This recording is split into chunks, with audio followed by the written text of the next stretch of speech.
सोलेथॉन नात्यांचा नवा जन्म हा 7 दिवसाचा चॅलेंज मी नुकताच ऑर्गनाईज केला होता आणि त्याच्यात कम्युनिटी मेंबर्सने पार्टिसिपेट केल्यानंतर त्यांना जे फायदे झालेत त्याच्यातल्या टॉप परफॉर्मरचा रिझल्ट तुम्ही स्वतः ऐकावत अशी माझी इच्छा आहे.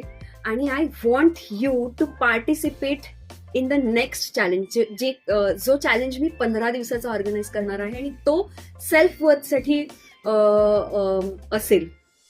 छान, खूप सुधारणा झाली आहे ह्या तुमच्या आठवड्याभराच्या ह्याच्यामधून. स्वतःला बरंच बदल जाणवतो, मेंटली फ्री झाल्यासारखं वाटतंय. राग कमी झाला पुढच्या व्यक्तींबद्दलचा.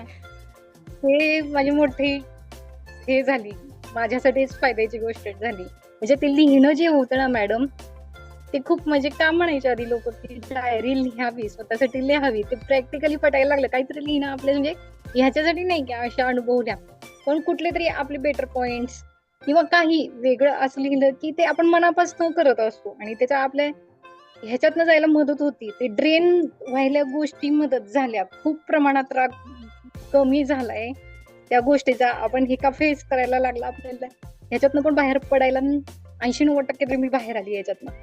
क्या बात आहे, 80-90% म्हणजे वाव, फक्त 7 दिवसात. खूप शांतता ह्याच्यातनं म्हणजे मिळाली खरंच या आठवड्यात. हो हो. आता हा बोला बोला, नाही तुम्ही बोला, मला ऐकायचं तुम्हाला.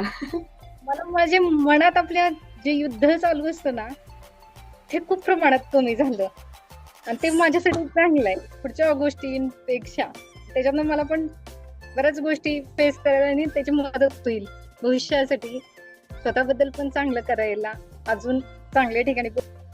मला आता राग येत नाही बऱ्याच, म्हणजे असे का ते वागले या गोष्टीतनं खूप बाहेर आले मनापासून. येस. म्हणजे मनाला शांतता वाटायला लागली. सो तुम्हालाही या चॅलेंज मध्ये पार्टिसिपेट करायचं असेल तर कमेंट बिलो स्व, आणि त्यानंतर मी तुम्हाला ग्रुपमध्ये ऍड करेन. चॅलेंज आपला 1 तारखेपासून सुरू होणार आहे आणि या वेळचा चॅलेंज 15 दिवसाचा असणार आहे. What are you waiting? वेळ निघून चालली, आत्ताच करा.